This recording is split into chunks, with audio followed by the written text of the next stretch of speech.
Ângela. Eu não tenho absolutamente nada contra o Divaldo Franco, acho que ele é uma figura importante e benfeitora. Na Bahia ele mantém um centro de caridade, né, que é bom. Não sou espírita, não sou kardecista, não tenho nada a ver com teorias reencarnacionistas, mas eu respeito o Divaldo Franco pelo trabalho. Ele realmente é um trabalho digno. Mas o que o senhor acha de uma psicografia? Acho que a pessoa pode estar em transe na hora de estar fazendo aquilo ali? Segundo ele, ou é sim. picaretagem? Não, ele acredita que ele incorpora, né? E ele acredita que Joana de Ângela está escrevendo, né? Usando ele apenas mecanicamente. Só pegando esse trecho que vocês... na área dele, agora o Jason chegou. Agora eu cheguei. Não, quer ver chegar com 2 pés na porta. Não. Eu não vou fazer isso não, porque eu acho que o trabalho... Sim. O trabalho que o professor traz aqui, principalmente ajudando muitos jovens, pessoas que estão na vida acadêmica, a fazer as pesquisas, a saber o itinerário, o passo a passo. E ele deu agora um passo a passo muito bom. Né? Ele foi quase do ensino fundamental ao doutorado, entende? Trazendo tudo para as pessoas. Né? Inclusive mostrando que hoje em dia existem métodos e técnicas de aprimoração, onde as pessoas que querem fazer um Ctrl-C e um Ctrl-V numa faculdade...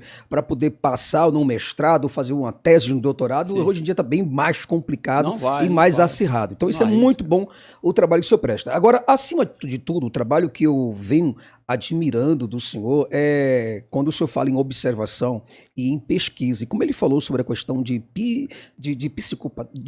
psicografia, né?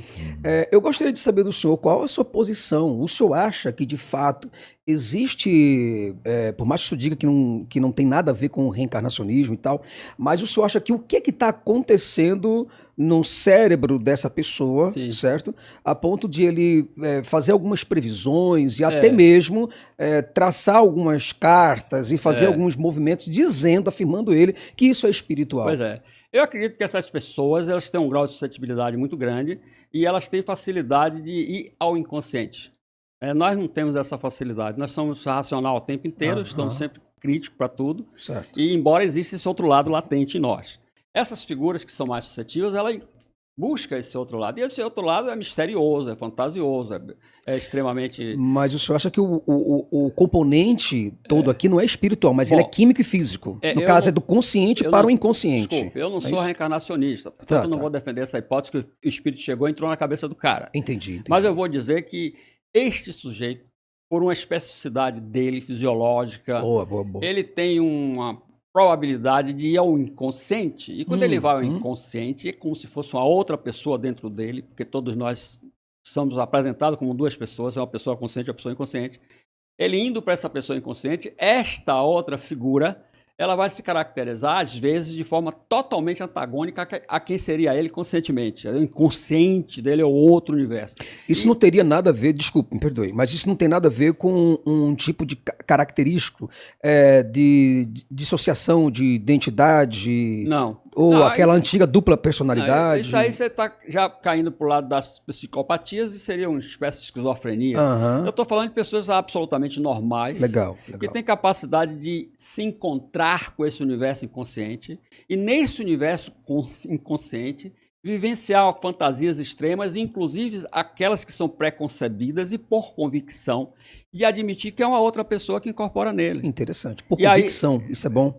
Interessante. Por convicção, por convicção, exatamente. Claro. Assim também como ele vai, nesse nível, escrever a famosa psicografia, que ele bota a mão na testa e tome, e você vai ver, inclusive, uma letra diferente. Agora, professor... Então, mas assim, só para me ver essa da psicografia, ele realmente não enxerga ali. Ele escreve porque ele escreve legível. Escreve. E com letra diferente. Isso vem do inconsciente dele. Do inconsciente. Eu, por exemplo, se eu tiver em transe, eu vou conseguir, dependendo do meu estado, mesmo sem enxergar, eu consigo escrever numa linha. Com letra diferente. E você faz isso em um transe provocado ou natural. O transe provocado ou natural, isso é uma discussão belíssima. A gente está falando de transe aqui há muito tempo, tá bom. O transe pode ser alguma coisa induzida por uma série de técnicas. A hipnose foi uma das estratégias que tentou isso durante muitos anos, ainda tenta até hoje, mas não é a única. Você pode entrar em transe por uma contemplação religiosa, porque está num templo, que existe ali alguns elementos que te levam a esse universo simbólico do inconsciente. Portanto, o transe é alguma coisa que pode acontecer em diferentes estratégias, inclusive espontaneamente. O sujeito está na pior, não tem saída, não tem solução, a vida dele está uma desgraça, ele entra em transe e apaga, literalmente apaga. Quando ele sai dali, é como se nascesse uma solução e de repente ele poderia até encontrar saídas. Isso, portanto, que eu estou falando é o famoso transe. O que é esse transe? É você ir. Tem um cara de babaca aí outro dia que estava comentando que não existe transe, o que é isso. Transe existe. Existe, sim. E você não tem como contestar. Até porque é comprovado fisiologicamente. Sim. E esse sujeito que vai ao transe, ele vai buscar no seu potencial inconsciente, que é amplo, soluções que conscientemente ele não se dá conta. Portanto, o transe existe. O médium, como a gente está se referindo no início, é alguém que vai a esse universo interior. E a construção desse universo interior passa, inclusive, por um aprendizado de educação e de conceito e de valores que alimentou ele a vida inteira. Ele viveu na hipótese reencarnacionista, então o inconsciente dele está alimentado com essa matriz do pensamento, e quando ele vai para lá, ele admite que é uma outra pessoa, inconsciente, se manifesta como outra pessoa, e essa outra pessoa, inclusive, às vezes provoca de uma forma muito autêntica mudança de voz, mudança de letra. Ali seria uma representação tão boa, né, desse papel que ele faz no inconsciente, que você estranha como é que alguém que não se comporta dessa forma tem essas ações nesse momento. O transe é espetacular, o médium é alguém que, para meu ver, ele vai para o inconsciente e tem essas realizações. Se ele tem uma tendência de praticar os princípios da verdadeira religiosidade, que seria a fraternidade, justiça, compaixão, ele vai, de fato, desempenhar um papel desse nível, é o que eu considero que Divaldo Franco faz, né? Ele incorpora essa ideia protetora e exerce isso, ele mantém uma creche com uma porretada de crianças órfãs e pobres, enfim, distribui comida, alimento, remédio. É um cara que trabalha bem nessa questão. Se é a Joana de Ângeli, uma entidade espiritual que incorpora nele, ou se é o inconsciente dele que faz esse papel, para mim pouco importa. Importa que, de fato, ele traz alguma coisa relevante, digna, não tem ele, nesse momento, nenhuma vantagem em cima disso, né? Sim. Então, esse caso é um caso digno. O problema disso, eu acho, professor, sim, o Edivaldo está fazendo bem para várias pessoas, e a gente tem que analisar ele pelo trabalho que ele faz. Agora, o problema é outras pessoas usarem disso para benefício próprio.